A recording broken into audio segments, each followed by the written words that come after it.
Okay, so I have this picture of a couple, married couple, who are just standing on the seashore, spending time. There is also a picture of a sapling, a small plant, where somebody is very carefully putting water and looking after it. I think marriage does not occur by magic. Marriage is not magic. You have to work on it. You have to nurture it. You have to protect it. It's like a plant. Essentially, if I ask you, what is the most essential thing in marriage, probably a lot of you might say that it is love. Certainly, love is the core of every marriage. And but beyond love, there is an element of mutual respect that adds on or that feeds on the love that is necessary. So mutual respect is very, very essential. I have put two verses, one Peter chapter 3 verses 1 and the same chapter 3 verses 7, where it is a letter of Peter asking the couples, the husband to respect the wife and the wife to respect the husband. Both are important, extremely important for nurturing of a relationship. Now, um, yeah. So I think this aspect my wife had to speak on.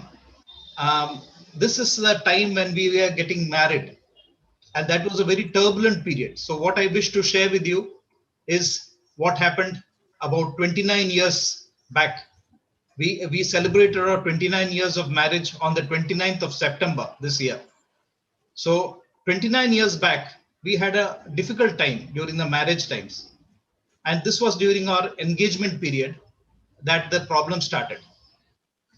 So I think this particular section I leave to my wife when she comes back to share, because then she will be able to explain to you what happened during those times and how it helped us to develop our relationship and our marriage.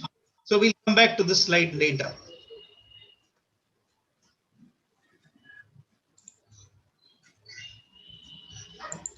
Yeah, I think she's come back. So I will just get back to you on that. So this is Dr. Smiti. She has just come back after seeing the patient.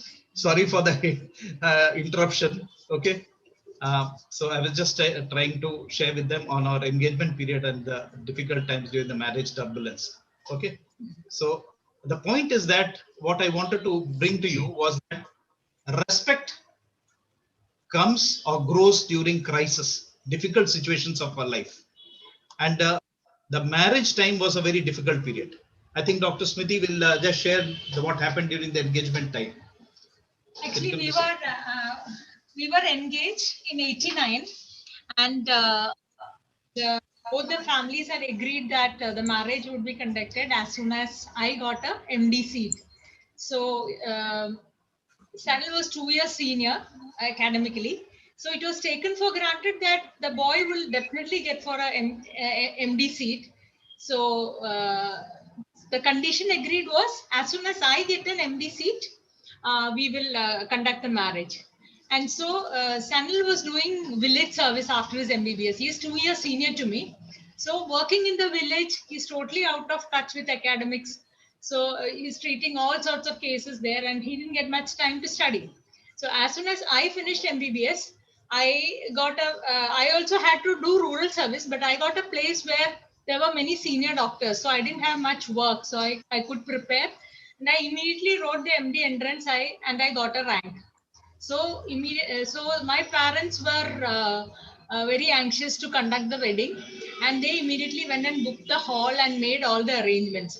So Sanil was not at all prepared for the marriage because he said, "I have not got an MD seat. How can I get married to somebody who has already got the seat?" So there was a lot of crisis during that time. Yeah, basically it is as simple as, men have their ego, isn't it?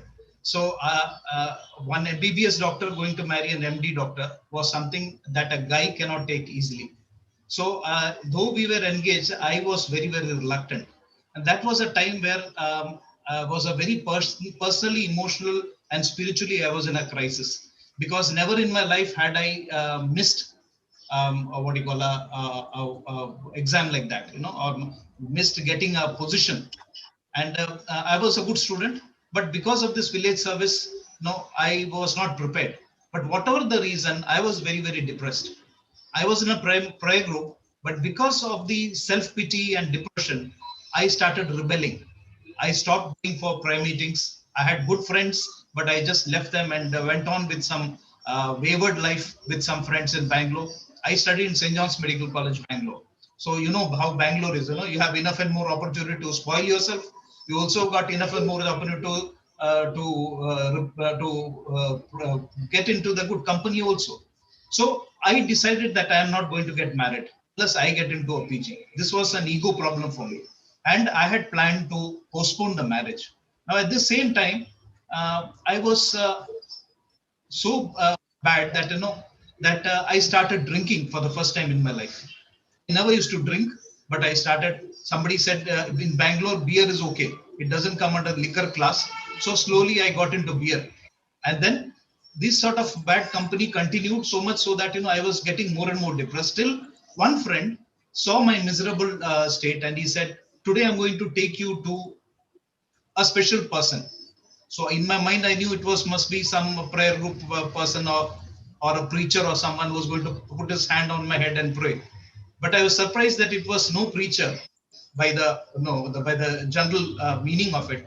It was a certain Dr. Albert. He was a zoology professor in Bangalore, and this gentleman, my friend, knew him personally, and he knew that I was going through a very tough time. So he took me to this professor, and professor didn't speak about anything about my problem initially. But then he asked me what my problem is. So I told him a lot of my problems of how I was depressed and sad and angry that I didn't get in.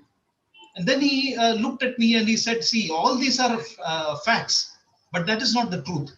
But I said, "That is the truth, no? How can the truth be different? I did not get in. My fiance got in. So how can that not be the truth?" He said, "That cannot be the truth. That is just a fact." So I was quite surprised. What is the difference between fact and truth? And then he got me this verse, John chapter 8, verses 32. He said, "You shall know the truth, and the truth shall set you free." He asked me, "All the problems that you have, does that set you free?" I said, "No, I'm feeling more depressed and sad and angry." Then he said, "That is not the truth. That is only a fact. There is a truth hidden behind the fact of your life." And for the first time, I started understanding what he's trying to say. I have to find the truth behind the fact of my life. The fact is that I'm miserable. I failed in the exam. I did not get into PG and I want to cancel my wedding program. But here I had to find the truth behind it. So that evening, there was a great disturbance in my heart. And I sat in front of the altar for quite some time after Mass. And then I realized that there was more that God wanted to show me. Still, I was not very clear, and it was also a time to repent before God. And I repented before God, asking Him that I have to change for my things to in my life to change. But in this turmoil, Smiti somehow knew that I was going through a difficult time, and she called up and said, "Sanal, what is happening?" So I said, "See, I want to postpone the wedding because of this problem. Please don't mind. Once I get into PG, I will probably consider marriage." But then she said something which amazed me. She said she got a top rank in the entrance exam and she got into the best seat possible in Calicut Medical College for MD in gynecology. And she said, "I'm going to give up my seat because you are more important to me." So I was amazed. I said, "How can somebody give up a PG seat just for my sake?" And I was very sad by my own behavior because that showed a level of selfishness. But more importantly, as I sat before God, I realized that the person whom I going to get married to values me so much, and that is the core of everything. That she values me so much. There is this what you call aspect of sacrifice from someone's side, from my spouse's side. She is willing to sacrifice her PG seat for my sake. And then I realized that was the truth. The truth was that I had to study hard, I had to change my ways, and I had to Because of this crisis, I started seeing the goodness in my spouse, the future spouse. I was going to get married only at that time. And that was the truth. And when I sat before God, that truth set me free because I realized I need to change, I need to repent. And that is why that the difference between truth and fact. Dear friends, there are a lot of facts in your life also. I'm sure there are lots of pain and anxiety and fear, especially during this corona times. A lot of anxiety, especially the way you live, your livelihood, lot of problems. But I am sure that you will be able to find the truth behind the fact of this life. And that truth, if you know, that truth will set you free. Now, lessons learned during that important time was our relationship had more importance than our career. And that was a very early part of our marriage. That's why it settled things on what it means to mutually sacrifice. And this insight helps us, especially when individual weaknesses are there, we let go of ourselves and let more of God in our life, trying to find out the truth more than the facts in our life. Now we go on to another area of our life where Dr. Smiti will probably share the ongoing struggles of a young doctor couple. So finally, I went to St. John's Medical College to get my certificates to join MD. So at that time, we met with the director, and he said, "See, I think you should get married because it's important that it will boost up Sanil's, self-respect if you get married." So under that direction, I was very surprised. I thought being a priest, he'll say marriage is a distraction, but he said no, you should get married. So as planned, we went ahead with the marriage, and the next entrance was just 1 month, 1.5 months away, 6 weeks away. So and it was God's plan that at that time there was a medical strike in Calicut Medical College. So I could go to St. John's, and I was with Sanil, helping him prepare for the entrance exam. So I think that was the best honeymoon period. I always tell young couple, it's not like going to Switzerland or going to Singapore. This was the best period of our life where I used to wake him up at 6 o'clock, give him intense entrance coaching till 11 o'clock in the night when the hostels closed. And that built up a lot of togetherness between us, and we were facing our crisis together. Yeah. So now we basically shared about how actually crisis in your life or difficult times in your life are the times where you grow respect for each other. And that is very important that we do not take difficult times as something negative, but something which can be positive. Now, I come to another area of our life where we start understanding each other better as we keep growing in our marriage. Now, when it comes to time management, we are two different personalities totally. And I am very surprised at how she behaves like this because for her, sleep time is perfectly at 10 o'clock, not at 10:05 or 9:55. It perfectly sharp at 10. For me, 10 means it could be 10:30, it could be 11, it could be 11:30, even probably even 12 is okay for me. Getting up, as a lot of men, I don't know, everyone is like me, but I may wake up at 6, I may wake up at 7:30, also not much different. But for her, sharp 6 o'clock, she has to wake up, and she is a perfect time management person. But there comes what you call differences in our attitudes, and therefore, because of that, there could be also conflicts. And the other aspect which a lot of couples do face is probably how we manage funds or our finances. I am a person who is quite laxed with money, but Smriti, for your surprise, she has got a book for every year. She has a Kanaka book, or so called a finance book. From the time we married even till today, every single probably rupees may be included in that. So it that comes perhaps from her background, like her dad is a manager, a senior manager, and was a senior manager in the bank. So probably she learned that. But I found it very odd that she keeps an account of every small thing like that, and sometimes I was quite disturbed. But uh, we went for some classes. That was for personality development class and all that. That is where we understood that each person has got a different personality, and that is more about various type indicators which come along the way, and for us to get an insight of why we behave differently. Like Smiti is very conjuice with the money, Well, I am very, very, no, what you call, I'm not a spendthrift, but I'm very generous. Without even thinking, I give money, and sometimes I pay badly because of my over generosity. But the fine thing is that it is a balance at the end of the day. I think Dr. Smiti will just brief you, very, because of lack of time. I think she will just brief you on the Meyer-Briggs type of indicators. This something which that helped us a lot. So actually, you can take this personality test. How we behave is so it's an online test, and then depending on our response to each situation, they will give you points, and then they'll tell you whether you are an extrovert and an introvert, or a S or an N. N is observant, and N is intuitive. T is thinking, F is feeling, J is judging, P is perceiving. And to our surprise, I found that I was ESTJ, and Sanal was just my opposite, INFP.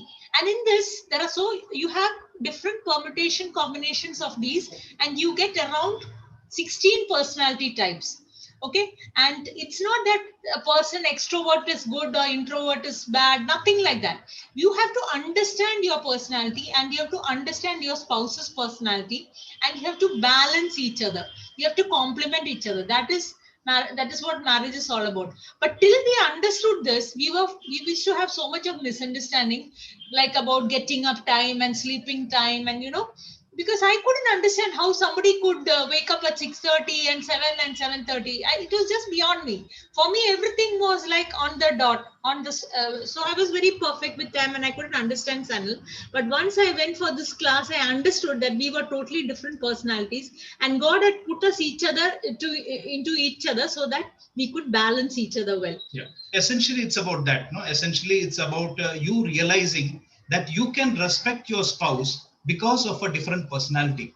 And personality has a lot of reasons why that develops. That comes from family, that comes from childhood, that comes from a person's individual growth during the adolescent stage. These I'm talking of in a scientific manner.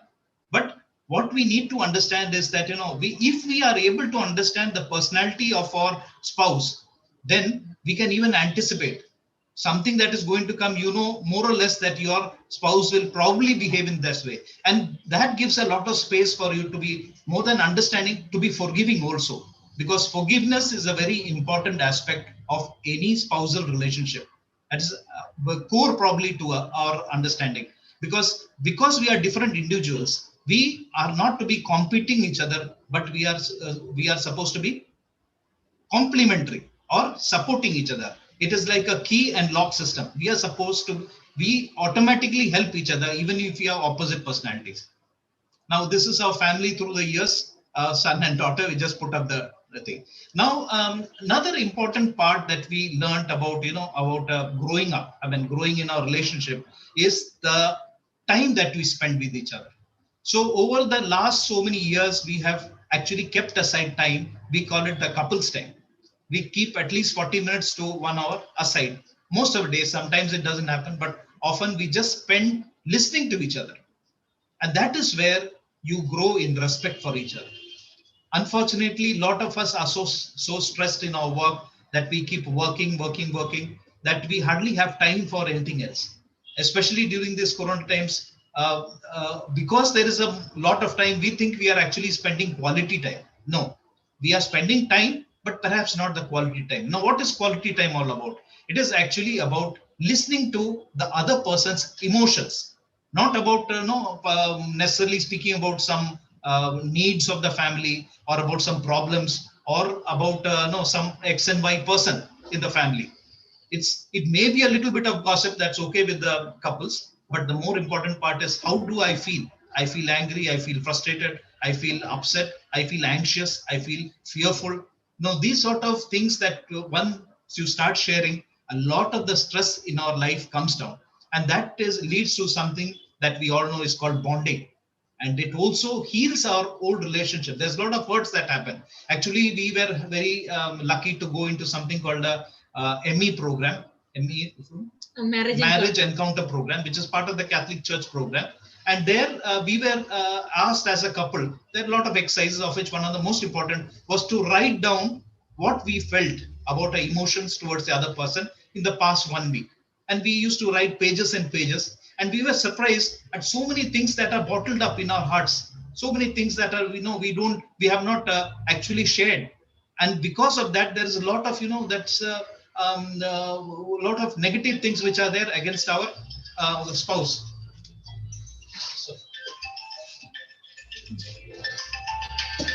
So, the other important aspect of this is, beyond the healing of relationship, is also there is a hormone called beta endorphins, which are produced in our joints. So doing some exercise together, doing some things together, all help in gelling together, and that helps in the bonding. So these all are areas where we can grow in mutual relationships. So the other important thing, as Pope Francis has also said, is couples should use these three things very more often than you can, more often. That is, say please. In other words, be kind to each other. Say sorry when it's necessary, or even when you feel that actually you're not in the wrong, but still you say sorry, and that helps heal relationship. The third is an attitude of gratitude. That is, say thank you for even small things that your spouse does. That is a very respectful way of supporting that and helping grow. Now, as for sexuality, this is a very important area of a couple's life. Lack of time and stress is a big problem that we see. And one thing that we learned through a lot of our programs is that sex does not start in the bedroom. It starts actually in the kitchen. So what does that mean? Sex starts in the kitchen. I mean, that's the way a lot of things have been described. Now, that means you support your wife in every way possible. Now, because of this particular what do you call heading, I also wish to tell you that there is a what do you call a patriarchy system which is there in our heads, especially all the guys, because we are all brought up in male dominant societies. So helping a woman in the kitchen or doing a household chores is not supposed to be very manly. But I think as the years go by, you find that both the couples are working, and when you are supportive of your wife, when you are supportive of wife by helping them in the kitchen, by helping with the cause of the family, looking after their children's studies and other things, you are actually respecting that person. And when you respect, you get back respect. This is one beautiful way of not only enhancing your relationship and communication, but also your sexual relationships. So communication is very important. It's very specific. It's the way you understand each other. Now, I'm not going to a lot of details because of lack of time. But one thing is important is I think all the guys listening there, I think it's very important how you spend your time in front of the TV or in your mobile, because this is one a conflict area. You The more time you spend on all these areas, unless it's absolutely mandated or it's your official work, a lot of times, a lot of time is spent on pornography or even other things which are actually harmful for the family life. So I'm not going to much of detail, but it's important that that we understand that respecting each other is of total and primary importance, because it is the sign of trust and support, and the knowledge that each one is supporting and appreciating each other will help build the foundation of mutual strength for each other during a successful marriage. Now, to the ladies, I think a few points that I just put in. I think a lot of you already know that a physical body language is very important. Though you are smiling and all that, but if your body language is on the negative side, the husband feels upset. So you should be a bit careful about how you handle yourself also to show respect in public. And there is a verse in the Bible which says, husbands, love your wives, and wives, respect your husbands. So I always wondered, why is that something put like that? Why women don't they require respect? Don't men require love? But it's put that way because the core need of men is to be respected, and the core need of a woman is emotional need for love or affection or acceptance. This is the core need, but the other things come along with the respect and other things. So there are a few other important points are there. Another important, I have already mentioned the body language, which I said, but another thing is probably don't compare. A lot of couples tend to compare. And about another couple, we are unique, we are different. How we interact with each other is also very, very specific and different. So I already mentioned about this particular thing about patriarchy and how we are scripted. Normally, I behave the way my father behaved towards my mother. And if you are aware of that, you will realize the way your father respected your mother is perhaps the way you respect women. And that is where you have to probably unscript sometimes. Because if it is not the way you wish, probably one of our fathers was an alcoholic and used to be abusive towards our mothers, then probably it is somewhere in the subconscious. And we need to heal ourselves. And that is where you need to change slowly, and that scripting has to change, because this not only affects your family life, it also affects the children's thinking about what it means to help others, to change the attitude. So I we just briefly shared our life. Because of lack of time, I think we are just reaching the end of our talk. And I end with a big thank you for listening to our brief sharing. And we were actually in a wrong setup, not totally relaxed to share more, because we are actually in the hospital sitting in the OPD. And I think one or two patients are waiting outside already.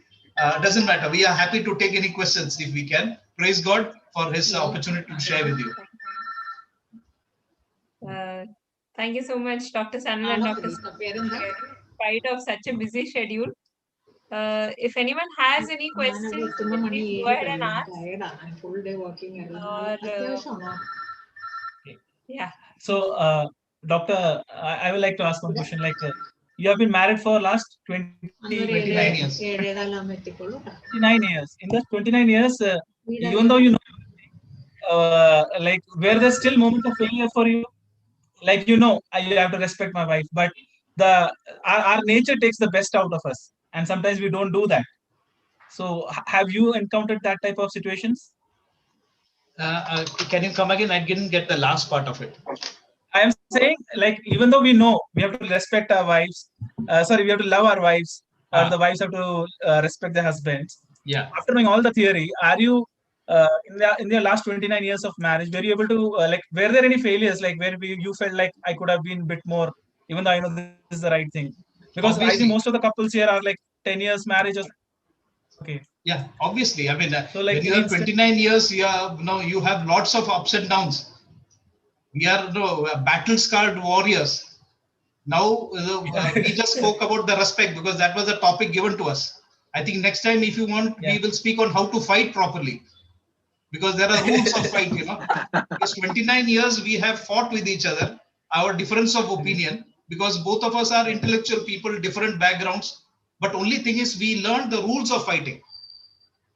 So obviously there will be a little disrespect when you fight, but there are rules of fighting, of how to the differences of opinion, how to be taken in the right perspective, and with that we have to grow. But in all this, there is someone called God or Jesus in this, and that helps us to come together before Him. Because fortunately, our Catholic marriage is not a marriage; it is a covenant. And that covenant is with Almighty God with us. So when I make mistake, God makes up for that lack. And when she makes a big mistake, He makes up for that. So it's this understanding that helps us to forgive and carry on, to help each other in our journey towards the heart of God. So we make mistakes. Please don't be in the mistaken that we have got a halo. We are all sinners here. Actually, what I was thinking is, according to scientific data, our behavior 90% is governed by our subconscious mind. So what is in our subconscious mind? Why is it so difficult to respect women? Is because over the period of many generations, women were, it's a male dominated society, so women were taken for granted. Nobody, it is this generation which is talking about respect. If you ask your mother's generation, I mean, they'll be very upset when they say, what, women to be respected? They cannot understand that. So it is deeply ingrained in our subconscious. But then, as Sanal said, we have to rewrite our script. It's not easy, but it's a process of forgiveness, repentance, coming back again. But I think over a period of time, we all have hope. Thank you, doctor. Okay. If anyone else has any questions, किसी और के पास कोई अगर किसी को कोई प्रश्न पूछना हो डॉक्टर से, आप यहाँ पे पूछ सकते हैं, या तो फिर किसी एक ऑर्गेनाइजर को आप पर्सनली भी भेज सकते हैं question, and we can ask, हम उनके आपकी तरफ से हम उनसे पूछ सकते हैं. Okay. So हमें एक क्वेश्चन आया है, is there any conflict between our tradition and respecting spouse? So Sorry. We got one question, doctor. Yeah. The question is there any conflict between our traditions and respecting spouse? So whom should we give more, how to handle respecting traditions and spouse? Like, see, actually, our Indian society is highly patriarchal. I know in North India, women cannot come without covering her head. It is all a sign of that patriarchal system where women are supposed to stay at least one or two steps lower. But that's not what a Christian marriage is about. A Christian marriage is about a covenant. And in this covenant, if there is no love, see, there is no love, there is no respect. See, it goes hand in hand, which is not there in the traditional patriarchal system, where it is just fear. The husband is to be feared and respected. But in Christian marriage, the respect does not come from fear. Respect comes from love. So that is where the equation changes, you know. So I think we have to rewrite our script of tradition, which are not according to our Christian principles. Because Christ came to turn everything else down. He said, if you have to be the leader, you have to wash the feet. I mean, who can imagine your team lead or your boss washing your feet? So Christianity is a totally different picture. So if you're talking about a Christian marriage, love your husband, respect your husband because you love him, not the other way around, not because you fear him. But one needs to be practical also, because no, I have lived a large part of my life in North India. So I know that it is not easy to break all that traditions. It can be done gently.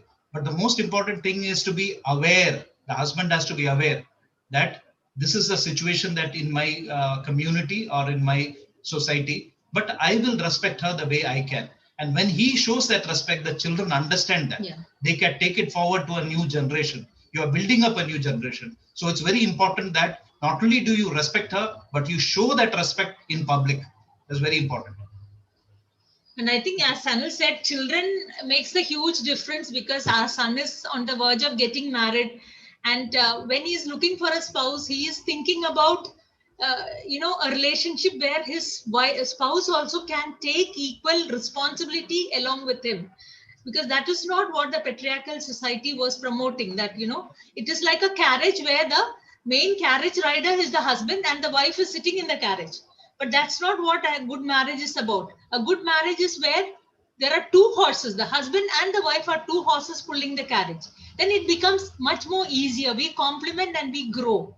Otherwise, the wife is the passenger and the driver is the husband. That's the typical traditional marriage. okay. Doctor, we have got another question is like, हम घर पर पत्नी को कैसे help कर सकते हैं? घर पर महिला को ही काम करना होता है, ऐसे शुरू मतलब can you give us instances, examples, how we can help a woman at house is one of the questions right now to show our respect. I think the answer should come from his own wife. He should ask his wife, how can I help you? I am willing to do anything for you to show my respect and love. I cannot tell what is necessary at home in his house. If it is just cutting onions, it may be enough.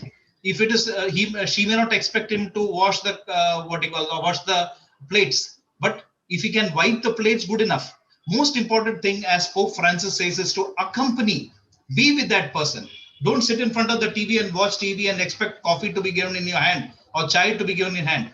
आप अपने बीबी के साथ कुछ मदद करो, मतलब जाके कुछ उनसे पूछिए कि हम कैसे आपको सपोर्ट कर सकते हैं. हम आपको इज्जत देना चाहते हैं, आपको हम सहायता करने की कोशिश करना चाहते हैं, तो आप बताइए कि हम कैसे आपको ये हेल्प करें. तो वो आपकी बीवी बताएगी कि क्या करना है, कि कुछ भाई साहब थोड़ा ये सब हेल्प कर दीजिए. तो उनको तब हम क्या करते हैं, रेस्पेक्ट देते हैं. जो भी हम छोटे से काम भी करेंगे काफी है. I remember when we are maids, we have a full-time maid because I am a gynecologist, and she had gone for 4 months. Dr. Sanal makes fantastic chapatis, ना आप शायद विश्वास नहीं करें कि अभी भी हमारे मेड नहीं होते हैं, तो हम जाके सूखा रोटी बनाते हैं, हम अंदर जाके बनाते हैं. ठीक है, इसमें कोई मतलब छोटापन नहीं है, इसमें बड़ापन ही है. So that way we could encourage our son who is of the marriageable age. See, look, dad is helping moms. You should also help your wife. That's a very important life lesson you can show your children. Because however much you preach, unless you show, it doesn't really help. So that's a very important aspect that only if you help your wife will your children respect the next generation wife. Okay doctor, एक और question आया है, अगर घर पर सासू माँ हो और उस टाइम हम ऐसे करेंगे, परहैप्स सासू माँ को अच्छा नहीं लगेगा, क्योंकि सासू माँ ने तो हमेशा अपने बेटे को खाना बना के खिलाया है। अब जब घर में बहुरानी आ रही है और बेटा बहुरानी के लिए खाना बना रहा है, तो कैसे हैंडल कर सकते हैं, मतलब how to handle that equation between the mother in law and giving respect to your wife? I think it's a beautiful question because it's a very practical problem. Now, how you handle it is, is your ability in diplomacy, number one, and God's grace. But the most important thing is you should realize it is your marriage. It's your wife is the primary person that you are married to. The rest comes only in the outer circle. It is like an onion, you know. Onion Hindi प्याज देखेंगे ना आप लोग, हाँ प्याज देखेंगे तो उसका जो अंदर का जो है वही आप आपकी बीवी है, और उसके बाद नेक्स्ट जो लेयर है वो आपके बच्चे हैं, उसके बाद ही बाकी सब धीरे धीरे आते हैं। तो जो कोर है उसको ठीक नहीं होने से अंदर से सड़ जाएगा, तो फिर बाकी तुम आप जो भी करो वो मतलब अच्छा नहीं बनेगा। तो इसलिए आपकी जो बीबी के साथ जो रिलेशनशिप है वो बहुत इंपॉर्टेंट है। उनकी बात सुनिए, उनको जो तकलीफ है उनको आप टाइम देके उसका सॉल्व करने की कोशिश कीजिए। और आपकी जो मदर इन लॉ जो है उनसे धीरे धीरे बात करके थोड़ा उनको चेंज करने की हम कोशिश करेंगे, प्रार्थना से या बात करके। और इसके लिए तो बहुत ही मतलब ऊपर वाले की क्या कहते हैं, विजडम चाहिए हमको। ओके और डॉक्टर, एक अगला क्वेश्चन है, टू हैव दिस कंसिस्टेंसी, हमारे को ये रेस्पेक्ट में एक नॉर्मल सी चाहिए ताकि हम हमेशा रहे, तो उसके लिए how have you both use prayer, like is prayer what sort of prayer you guys to spend together, like are you going for adoration every week or every month once in a, like something like that? I think during the corona times we have daily mass in the morning, which is mostly by television or by YouTube, and evening we have our family prayer together. एक साथ प्रार्थना करते हैं हम लोग, एक साथ गाना गाते हैं, एक वचन लेते हैं, और वचन के बारे में हम बच्चों से भी पूछ लेते हैं कि तुमको क्या लग रहा है, इसमें तुम्हारे जीवन में क्या तुमको लेना है। और हम और होली स्पिरिट, पवित्र आत्मा के लिए प्रार्थना करते हैं डेली हम, क्योंकि हमको उसका वचन से हमको कुछ ज्ञान जो मिलता है वो पवित्र आत्मा से ही मिलता है। तो इसलिए डेली तो प्रार्थना तो होता ही है। और एक बात हम बताना चाहते हैं कि हमको एक कपल्स प्रेयर मिला है जो बहुत ही सुंदर है, जो हम एक दूसरे के लिए प्रार्थना करते हैं, और हम हफ्ते में एक दो बार तो कर ही लेते हैं उसको। तो आपको इंटरेस्ट हो तो हम हमारे पास उसका मलयालम वर्जन है, उसको इंग्लिश भी ट्रांसलेट कर सकते हैं, हिंदी में भी उसका अनुवाद कर सकते हैं। बहुत ही अच्छा प्रार्थना है, बहुत अच्छा, वेरी नाइस। तो उसमें हम ग्रेस रिपल्स कहते हैं, और उसमें जो हस्बैंड और वाइफ के मतलब जो आत्मीय तरह से जब बढ़ना कोशिश करते हैं, उसमें बहुत ही उसमें परिवर्तन हो जाता है। ओके, एनीवन हैज, अभी जो भी लोग यहाँ पे हैं, anyone has any other questions, you can raise it with doctor, if anyone has, you can come up, otherwise we will conclude the session. So before we conclude, I'll just give a brief of what Dr. Sanal and Chichi has said is basically हमें अपने जीवन साथी को हम किस तरह आदर देते हैं, उस पे है सबसे इम्पोर्टेंट। हमारी जो शादी है, हमारा जो बंधन है वो उस पे टिका हुआ है। प्यार से ज्यादा आदर एक दूसरे को कैसे दिया जा सकता है, हमें उस पे ध्यान देना चाहिए। डॉक्टर ने आज हमें बताया, स्पेशली जब उनकी शादी हो रही थी उस टाइम उनको कैसे कैसे ईगो क्लैशेस हुए थे। उनको बुरा लगता था कि उनकी होने वाली पत्नी उनसे ज्यादा पढ़ी लिखी है, बट फिर भी जब उन्होंने अपनी पत्नी का जब अपनी पत्नी को देखा कि उनकी पत्नी ने उनसे बोला अगर तुम चाहते हो तो मैं हायर स्टडीज में नहीं जाऊंगी, जब उन्हें ये पता चला कि वो उनके लिए उनकी पत्नी उनकी होने वाली पत्नी उनसे इतना प्यार करती है और उनको इतना आदर देती है, तब जाके उनको वो एक जो ईगो था उससे वो ऊपर बाहर आ सके। उसके बाद बहुत सारी चीजें बताई आज डॉक्टर ने, उसमें से मैं 2-3 चीजें जो मैं रख पाया अपने दिमाग में रख पाया। एक तो था हम किस तरह हमारे जीवन साथी को हम हेल्प करते हैं, स्पेशली जो एक्चुअली में जो बोलते हैं सेक्स, लैंगिक जो हमारा जो बंधन होता है वो बेडरूम से ज्यादा किचन से शुरू होता है। किचन का मतलब होता है जहाँ पे आपकी अर्धांगिनी है, जहाँ पे सबसे ज्यादा टाइम पास स्पेंड करती है, वहां से आप उनके साथ अगर आप उनसे इमोशनली कनेक्ट होंगे, मानसिक रूप से कनेक्ट हो सकते हो, तभी आप बेडरूम तक पहुंचोगे खुशी खुशी। फिर डॉक्टर ने ये भी बोला है कि स्पेशली हमारा बॉडी लैंग्वेज बहुत मैटर करता है। हमें जब हम बोलते हैं स्पेशली जैसे कि छोटी छोटी बातें बहुत अहमियत रखती है, जैसे अगर वो हमारी बीवी या हमने कुछ किया तो एक दूसरे को हमें थैंक यू, या अगर हमने कुछ गलत किया तो सॉरी बोलने का वो एक प्रैक्टिस हमें बनाना चाहिए कि हाँ मुझसे गलती हो गई। उससे कुछ कोई छोटा बड़ा नहीं होता। तो हमें ये एक बात याद रखनी पड़ती है। और एक और बात सबसे इम्पोर्टेंट है कि लाइक या बेसिकली हमें एक दूसरे को क्षमा करने के लिए भी हमारे मन में वो तैयारी होनी चाहिए। We should be ready to forgive, क्योंकि जब हम शादी करते हैं जो असलियत होती है, जो हमें लगता है वो बंदा है, और जो एक्चुअली में जो बंदा हमें शादी के बाद जब हम रहते हैं उसमें तो अलग अलग चीजें बाहर आती हैं। We should be having a forgiving attitude. और यस हमें एक दूसरे के साथ अच्छा समय व्यतीत करने के अवसर ढूंढने हैं। we have to make it a priority that we spend time with our spouses. And the most important is if you अगर आपको आदर चाहिए, आपकी पत्नी आपको आदर करे, तो उसका सिंपल फॉर्मूला है आप उनको आदर करो जैसे वो आपसे जो वो चाहते हैं, आप अगर उनको दोगे तो आपको वो मिलेगा। डॉक्टर ने एक और बात जो इंपॉर्टेंट छेड़ी थी, हमारे इंडियन कंटेक्स्ट में, भारतीय कंटेक्स्ट में मर्दों को बोला जाता है कि तुम डोमिनेट करते हो, तुम अपनी बीवियों के ऊपर, वो तुम्हारा एक ऐसे कि लगा लो तुम्हारा एक जायदाद है। तो वैसा नहीं होना चाहिए हमारा एटीट्यूड। यहाँ पे दोनों बराबर हैं। और बट हमें, क्योंकि हम इंडियन कंटेक्स्ट में रहते हैं, ये हमारे मन में या हमारे सबकॉन्शियस में हम मतलब हमारी सोच में हम जिस तरह हमने हमारे माँ बाप को देखा है बिहेव करते हुए, हमें लगता है कि वो सही है, बट वो नहीं है एक्चुअली में। We have to ensure to change that patriarchy. अब पेट्रियार्की को हिंदी में क्या बोलते हैं जिबिन, यू नो पेट्रियार्की को हिंदी में क्या बोलते हैं? I don't know, anyone nose Hindi में पेट्रियार्की को क्या बोलते हैं? ओके या ओके, चलो जो भी हो, मैं बोलूंगा एक मर्दाना एटीट्यूड, मैं मर्द हूं, मैं कर सकता हूं, तू जो मैंने बोला वो कर, ऐसा नहीं होना चाहिए। और जो यूजली सब घरों में होता है वो हमें बदलने की हमें मन से हमें कोशिश करनी पड़ेगी। परंपरा, हाँ परंपरा बोले तो मतलब एक परंपरा में जहाँ आदमी औरत से ऊंचा है, वैसी परंपराएं बदलनी है। थैंक्स स्वाति। और दूसरी बात है like we have to support our spouses. So thank you doctor Sanal, and we and at this moment I will give to Neha to give a vote of thanks. I would like to thank Dr. Sanal and Dr. Smiti.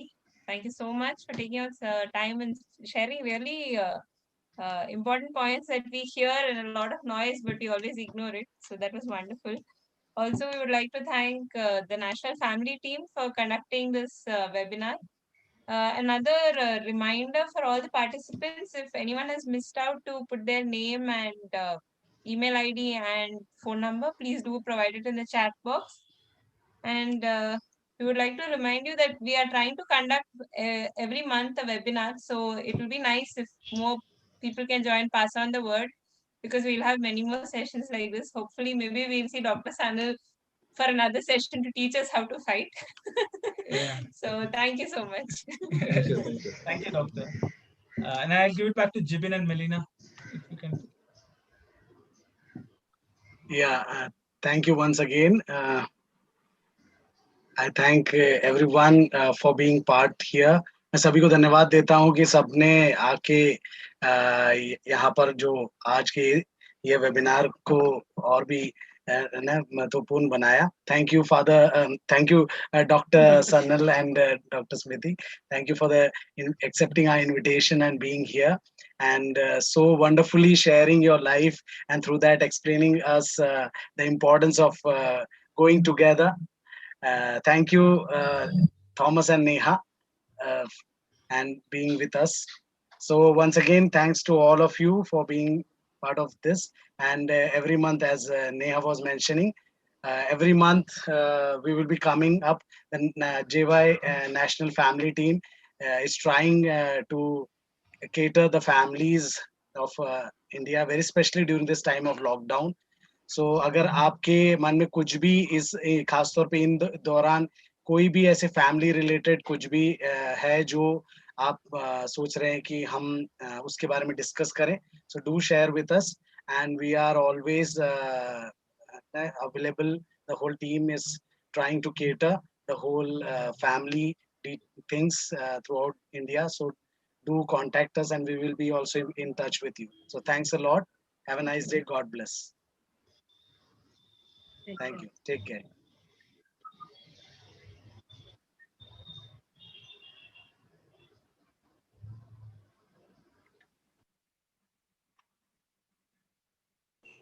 Thank you very much.